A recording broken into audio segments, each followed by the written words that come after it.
So welcome to Findas channel, and today we have Mansi Raje with us, and we are starting this new series aimed at improving awareness for NRIs for investing in India. My name is Samir Machue. I am a financial freedom coach, and I have been working in this area of wealth management since the year 1999, and I have the privilege of interacting today with Mansi, who is right now sitting in Brisbane, Australia.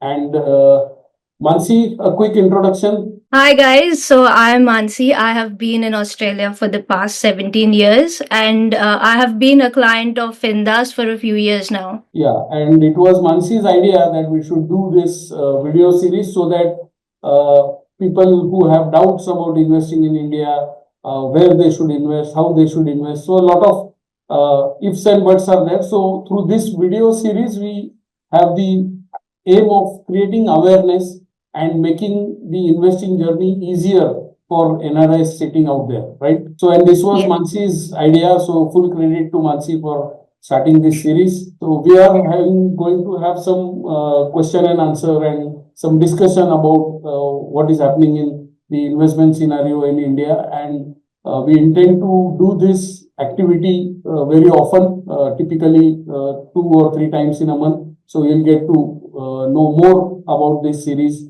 as time passes. So Mansi, you can start by asking any questions if you have to begin with. So I have generally seen, I've spoken to people here. Some of them have mutual funds knowledge, but not everyone knows a lot. So we thought it was a good idea to make this video. Right. So we've seen there's been a recent influx of NRI investments in Indian equity markets, particularly in mutual funds. So what do you think is driving this trend? Okay, so as you might be aware, India is right now the fastest growing economy in the world. Recently, we have seen post-COVID recessions in many countries. The worst to be hit was UK. Most European countries were hit by the recession, and US also. But only country that was an exception in this scenario is India. So first reason is that we don't have a recession in India, and we don't see any possibility of any such event in the coming future. That is one of the reasons why everybody is attracted towards India as an economy. Second, the population. So we have now 145 billion people, and all these are consuming a lot of goods. There is a huge amount of consumption happening because the per capita income is increasing, and because of that, all the businesses, all the producers are making money, and everybody in the world wants to invest in this opportunity because in most parts of the world the consumption is not happening because the developed economies are already having their hands full. Everybody has a phone, everybody has a car, everybody has a house, so there is no more to consume. But in India, there are very few people who have all these requirements fulfilled. So most of the people are on a buying spree, everybody is buying. So that is causing a huge amount of consumption. So that is the second reason why we are consuming a lot. So everybody wants to be a part of that manufacturing cycle. Third major reason is post-COVID, the world was like hitting the wall, especially the developed world, when they faced the challenge from China. So they brought out what is popularly known as the China plus one policy, because most goods were manufactured in China and shipped all across the world. And suddenly COVID came and there was a big disruption in the supply chain. So nobody wants to have that disruption. So India is looked upon as a alternative because of few reasons. First, we have good technical manpower, qualified manpower, English speaking manpower. Second thing is we have a good amount of infrastructure already created by the past governments. And third thing, by nature, India is a peaceful country. We will not go and poke some other country just like that. We are not very ambitious. We don't want to acquire any territory in the world. So it's like a peaceful partner. Everybody wants to have a peaceful supplier who's not very ambitious. Is suddenly he will not change the policy. So India becomes obvious choice for the world, that it's a peaceful country and it's qualified. The quality is good. So people are looking at that. These are the major reasons why everybody is looking at India as an investment hub. And in that, of course, there are multiple opportunities that people want to take advantage of. So that's the reason why there's all this hype about India. And of course, the numbers speak for themselves. We have a highest GDP in excess of 6 or 7%, which is the fastest growing large economy in the world. That makes it very, very attractive for everyone to invest. So that's the reason. Oh, sounds good. But if NRIs want to invest in India, how do you think they should go about it? Where do we start and how do we start? Okay, so that is a very important question you are asking, because let me first tell you what advantage the NRIs have. Most of the NRIs who are staying in countries like you are staying in Australia, people who stay in Europe or in the US, Canada side, in the developed countries, they have a unique advantage that they are working in an economy that is paying them well. If you see the per capita income in these economies, it is much, much better than the per capita income in India. So incomes are very high. And because of their Indian origin, they are able to directly invest in India and with minimum, I would say, formalities. So that becomes a very lucrative proposition for any NRI, that he is working in an economy that is paying him well, and he is able to invest in an economy that is growing at a phenomenal rate and has a very good future in the next 15-20 years. So first, NRI should seriously look at this opportunity. And second thing is, there could be multiple assets. Like if I go one step back and just not the NRIs, but generally where people invest. So first place where all of us put our money is in the fixed income instrument. So people go out and do a bank FD, or in India, there is something known as the PPF, Public Provident Fund, which is a fixed income instrument, or things like bonds. So in Australia, you might be having the Social Security or the superannuation, where you get a fixed rate of return and which is guaranteed kind of. So that is the fixed income instrument. The second place where people put their money is commodities, primarily gold and silver. As you are Indian by origin, you know how crazy Indians are about gold. So they like to accumulate gold in large chunks. So that is one place where people put their money. It has its own advantages and disadvantages. The third thing is real estate. So the context of NRIs, they can buy real estate in the country where they are working, or they can buy it back in India. So that could be investing in a house and giving it out on a rental property, or a commercial property they can buy and just give it on a rent. So that could be one way. Or second is buying raw land and waiting for the prices to go up. So, but in India, real estate has certain challenges because it is not as organized as it is in the other countries. Like maybe in Australia, it's a very well organized, well regulated industry. In India, it is not. There is a lot of unorganized thing. The legalities are very cryptic. So that becomes very difficult, and especially if you are sitting in a country which is far, far away, managing real estate in India could be a big challenge. Fourth, and one of the most attractive and one of the most easiest assets to get in is the equity or the stock market. So there are two ways you can invest in the stock market. One is by investing directly, buying stocks, and second is through mutual funds. Now, when you go out and buy stocks, there are two prerequisites, I will say, that you need. First, you need knowledge. Most people do not have knowledge. And second, you need time to monitor this, whatever you are doing. I will just give you an example what mistakes, not just NRIs, but all we Indians make. Is we go to school, college, we graduate, and we spend around 15 to 16 years to accumulate education, accumulate knowledge. And after that, we go out and work, and then we start earning. But when you enter the stock market, people just want to earn from the next day. They will do some 5-6 hours course, or they will attend some seminar, and then they are bubbling that I want to invest in the stock market.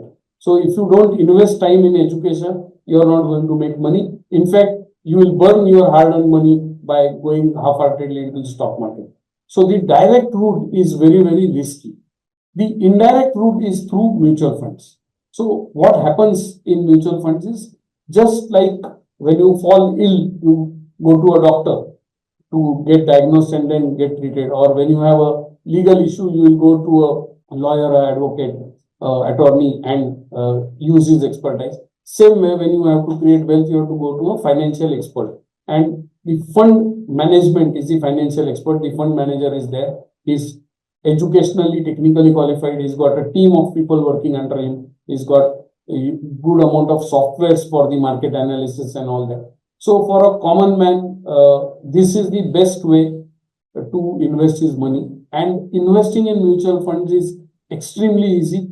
Few documentation here and there, and you are through, and you will start getting the experts to manage your money. So it is so easy. These are the 4 assets that typically we put. And if you ask me honestly, based on my experience in the past, I would recommend that all the NRIs should start mutual fund as a stepping stone. First step they should take is to invest through mutual funds, and that also through an advisor, not on their own, because do it yourself will have its own problems, have its own challenges. So better start with mutual funds. Equity mutual funds are the best bet for the NRIs. Yeah, I'm glad you mentioned that it's important to go through an advisor. But if NRIs have to invest in mutual funds, what are the risks involved? Okay, so most people don't invest in the equity market because of the generic risk that the market keeps falling every now and then. And that is what sends jitters to people, that they invest and next day the market will fall. Currently, if you see the scenario, it is very, very uncertain since a lot of time Russia is engaged in a war. Now Israel is, that region is, Middle East is suddenly jittery. Iran is doing something. So all these things will keep everybody on their toes. And this is one of the reasons why the markets will react to such events. We have seen in the past, in 2020, there was a big correction because of COVID across the world. Everything came down. So this is the reason why people don't venture into equity and invest in mutual funds primarily. The primary reason is they try to do it on their own. So if you go to a proper advisor, his job is not just to give you the right investment, but his job is to do the handholding. His job is to manage your behavior when the market is misbehaving. Just like last few days, there is a short correction happening, and I'm receiving calls from my investors that market is going down. What is the next step? What should we do? Should we exit?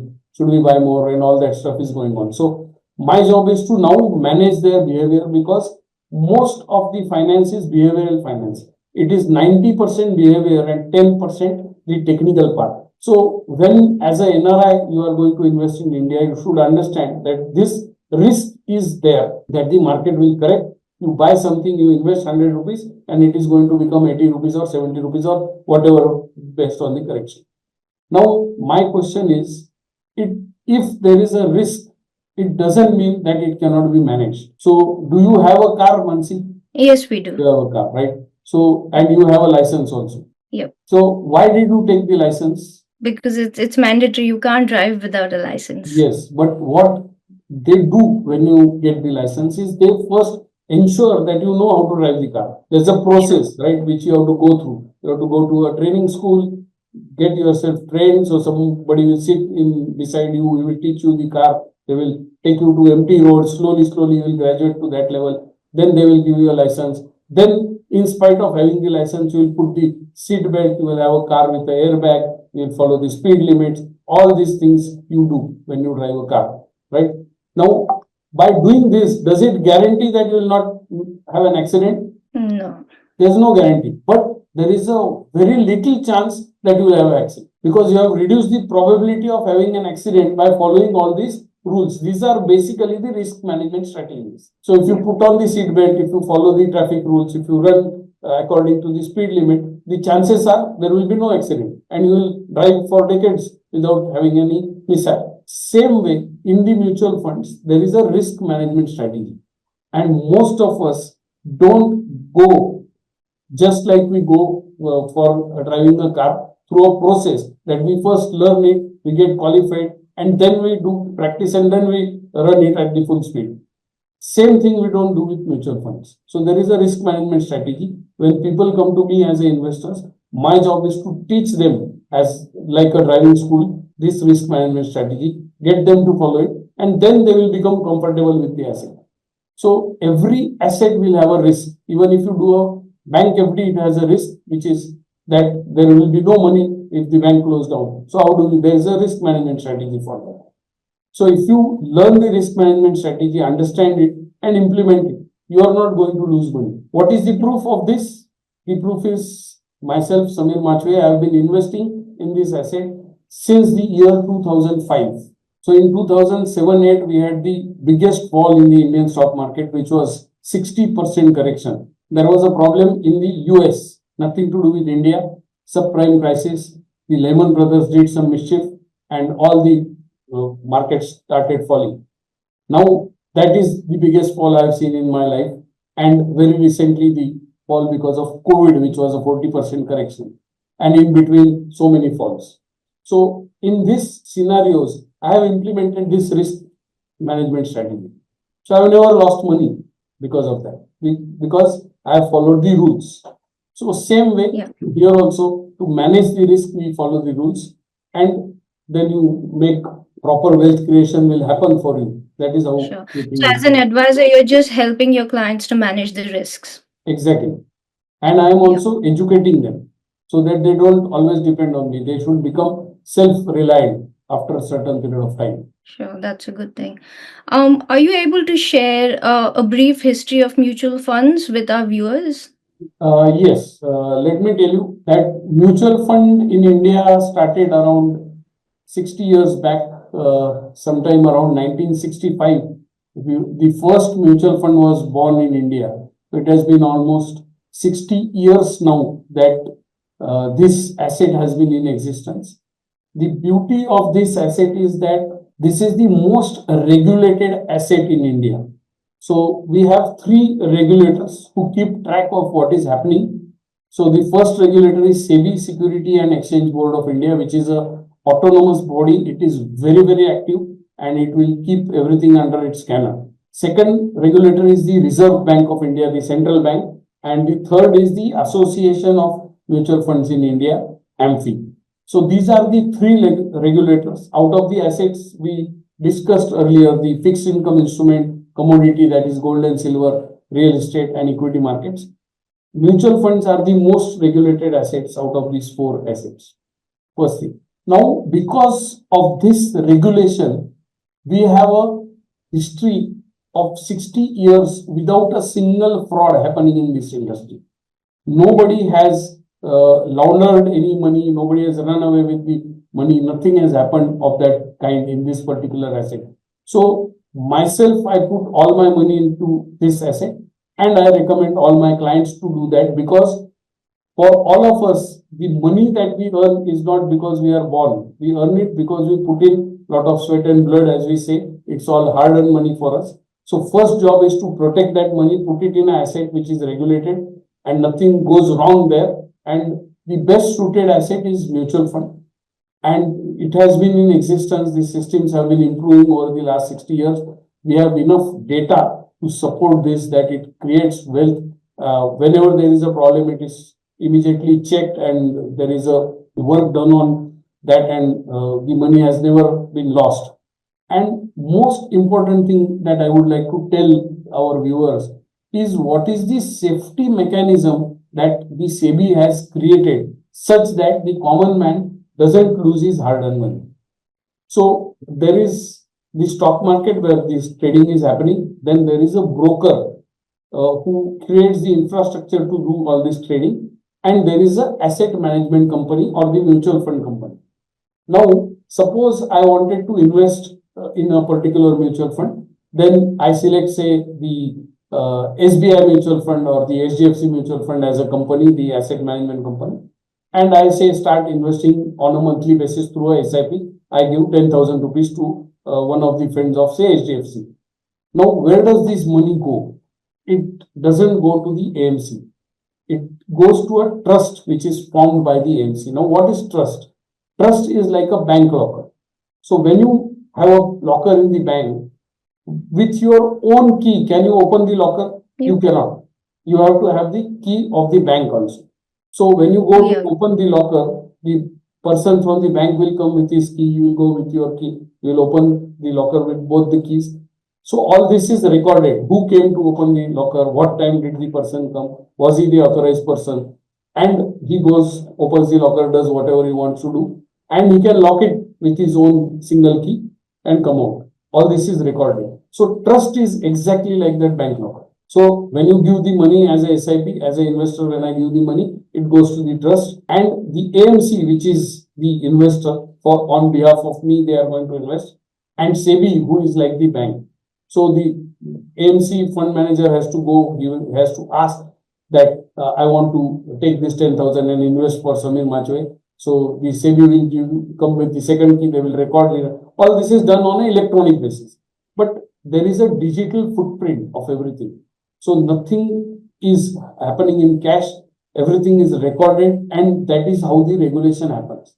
Now this makes this asset very, very safe, because there is no randomness, there is no unorganized kind of a thing in this. So everything is recorded. Every time there is a transaction happening, you get a SMS, you get a email and everything. So all this digital footprint happens. That makes this very, very safe. So for the common man, mutual fund is the safe. We have history of 60 years. We have evidence. We have a lot of data, and this data is available in the public domain. So it is verifiable that what kind of returns a particular scheme has given, and all that is available.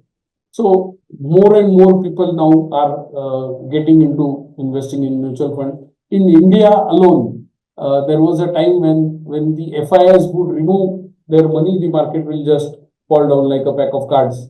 But no longer. Now we Indians are investing close to 24,000 crores per month in the SIP. That is how big the inflow is. And plus, all the NRIs like you sitting outside the country are also contributing to this big flow. And the FIs no longer have a say in taking the market up or taking the market down. That is the power now that we exercise. Well, that was a great chat, Mr. Machwe. Thank you so much for your time. Yeah, so I hope our viewers have got a taste of what investing in India could be like. And They should. if you, any of you want to invest in India, if you want more information on this, we are going to give you a inquiry form in the description of this video. Please fill the form, please feel free. And we have Mansi who can help you get in touch with me in person. So you can get in touch with Mansi. She is in Australia, but you can get in touch with her anytime. And if you need any help investing in India, we are always there to help you. Findas, just let me share a quick bit about Findas. We have been in existence since the year 1999 and 25 years of experience managing mutual funds. And currently, Findas happens to be the top 1% mutual fund distributors in India. And I am currently managing close to 195 crores of investor money, primarily through equity mutual funds. So that is how big we are. And we provide services in both online and offline mode. We have clients all across the world. So we will be more than happy to serve any one of you who is interested in investing in India, and we'll surely continue doing more episodes of this nature, getting into more nitty-gritties and more technical matters. But for now, thank you. Thank you, Mansi, for all those amazing questions and interacting with me. Bye-bye. Take care. Have an abundant life. Thank you. Bye.